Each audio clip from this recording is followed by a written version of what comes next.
We are a couple with 7 rescue dogs currently cruising the Bay Islands of Honduras. Welcome back to our Pawed Crew.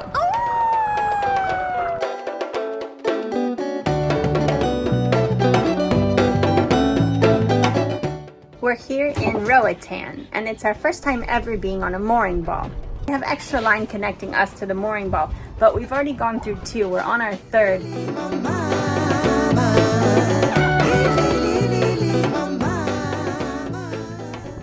It's been super windy here in the evenings and nighttime.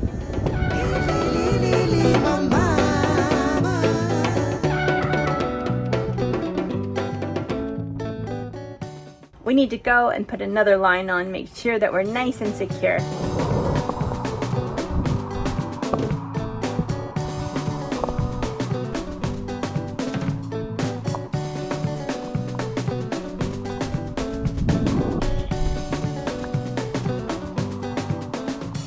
Because we're probably 100 meters, like a block away from the reef right behind us.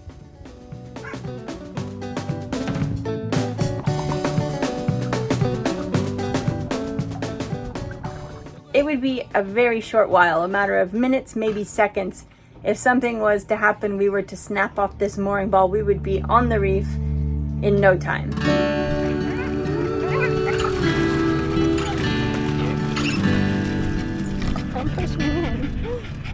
So I think when people hear that we have 7 dogs on a boat, I think the things that one pictures being the complicated part is not necessarily really the reality.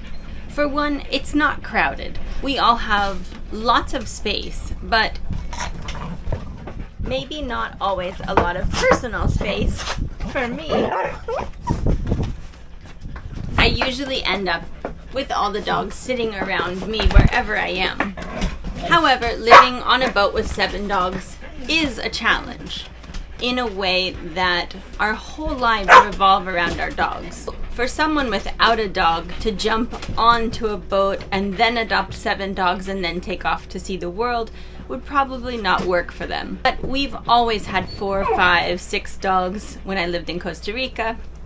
And so I was used to having a pack of dogs that would take to the beach and transitioning into a van. We of course had a lot to learn, but we all figured it out. And then moving into a sailboat was a step up. We got a lot more space, and it was a lot easier because we didn't have to deal with leashes all the time. We just have our own fence, and we live on basically a floating island. But our focus every day is always around the dogs. So if we have errands to do or sightseeing we want to do and we can't involve them, we always have to do it in the morning or in the evening when it's not hot out. If it's a cool time of year, we have a little more flexibility, but we didn't bring them all just to leave them on the boat.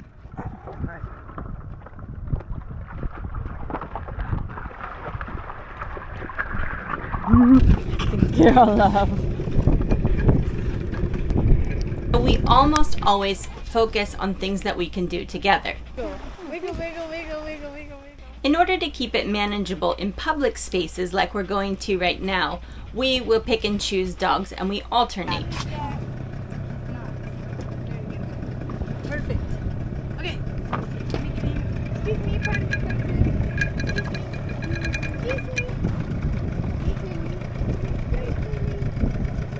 You want them off this? Oh, not better, yeah. Better leave them on, yeah.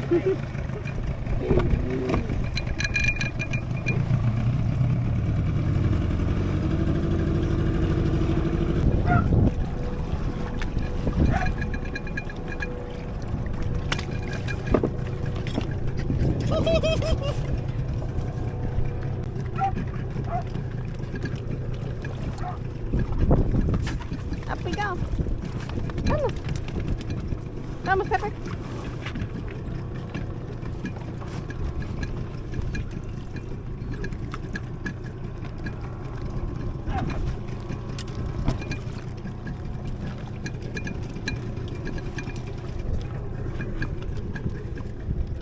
Come on, Pink.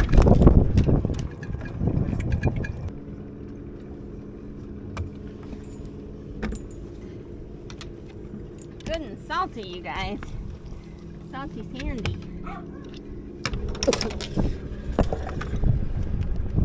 Come here, Raina, let me take that off. Good girl, love. Let's take it off. Good girl, my sweet girl. Such a good listener. I'll be there. Pepper, come here, let's take it off. Good girl, love. Come here. Hang on. I take it off. Come here, a little closer. Come on. A little closer.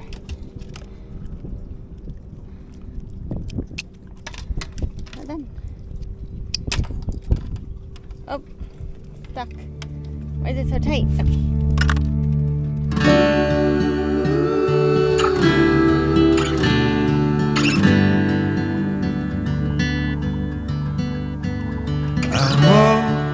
You through fire and rain, hand in hand, my love, I'll keep you safe. Where will our story go? You're all I wanna know.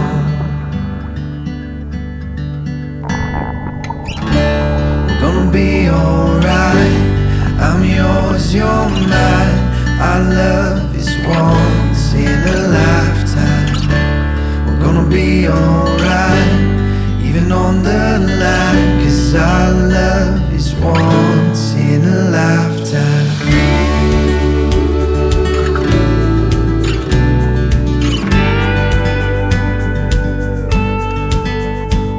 I said it once, I'll say it time and again. You, my love, I'll be yours till the end. And so our story goes. You're all I'll ever know.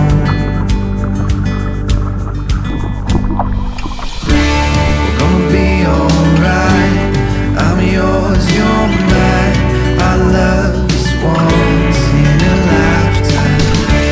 We're gonna be alright, even on the line, 'cause our love is once in a lifetime.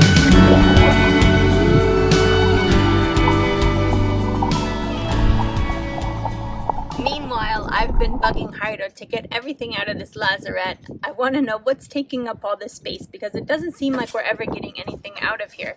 So if we're not using it, we try to get rid of it, pass it on to somebody else. So we're going to take this opportunity to go through all these things that we have in the lazarette and decide what stays and what goes. That's your life jacket, Peril. I've never actually tried these life jackets on the dog, so I'm going to go ahead and see if they fit. Let's see about this one. Right, no.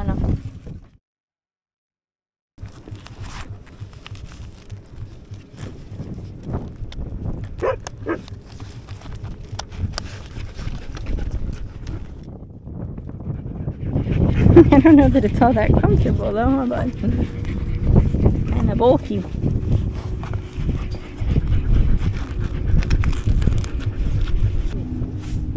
Come here, Pepper. Let's try this on, love. Bingo. Come on, Pepper. That's clever. Good girl.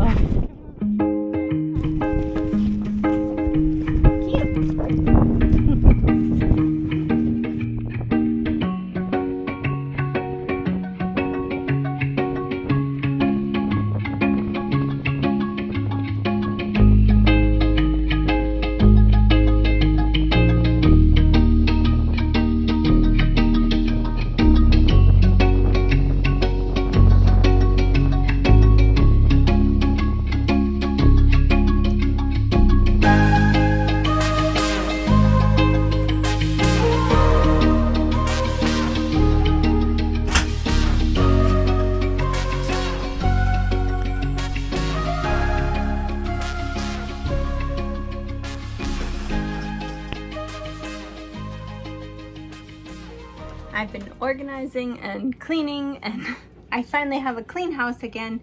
We're gonna go have a glass of wine as a sundowner with our friends Bill and Joanne, and we'll leave the doggies behind. I've been here all day and now it's nice and cool out.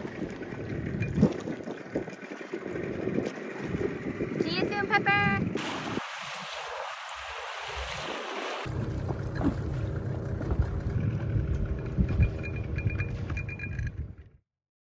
And that's kind of how we do it. We alternate, we know the dog's preference, and we kind of tailor their activities to their likes and needs. We have like Ryo, who is an amazing swimmer. He's super friendly, he's easy to take anywhere, so he often gets to go if we're going somewhere crowded or where we know there's other dogs. Pepper is a terrible swimmer. She just does not know how to swim. The way Pepper swims, oh my gosh. So we got her a life jacket. Each of them has a very distinct personality.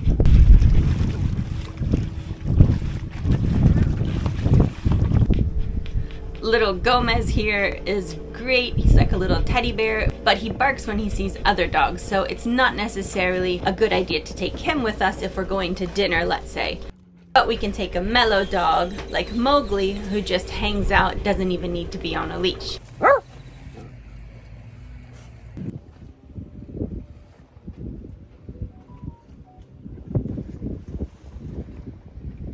Another huge concern while we're on board is what we feed them. So I used to feed them an all-natural diet.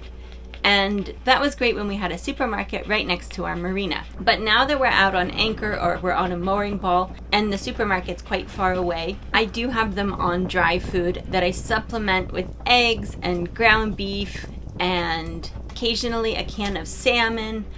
But sometimes it's very tricky to get a hold of a brand of dog food I like. Often I'm having to transition them from one to the other, which takes a lot of time, but we truly do the best we can as we move from place to place to bring enough with us of the one that they're used to that we can really transition them slowly.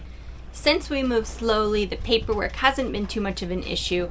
Going between Guatemala and Honduras, as long as they have valid health certificates, I think we're okay. From what we've been told, we'll be okay to go back and forth. They didn't even ask us when we came to Honduras if we had dogs with us.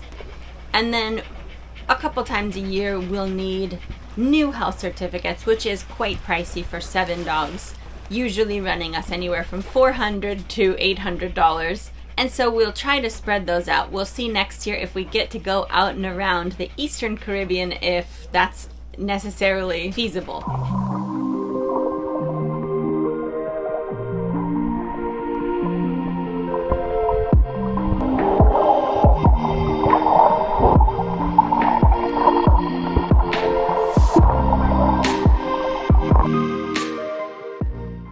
Until next time, big salty kisses from the Pawed Crew.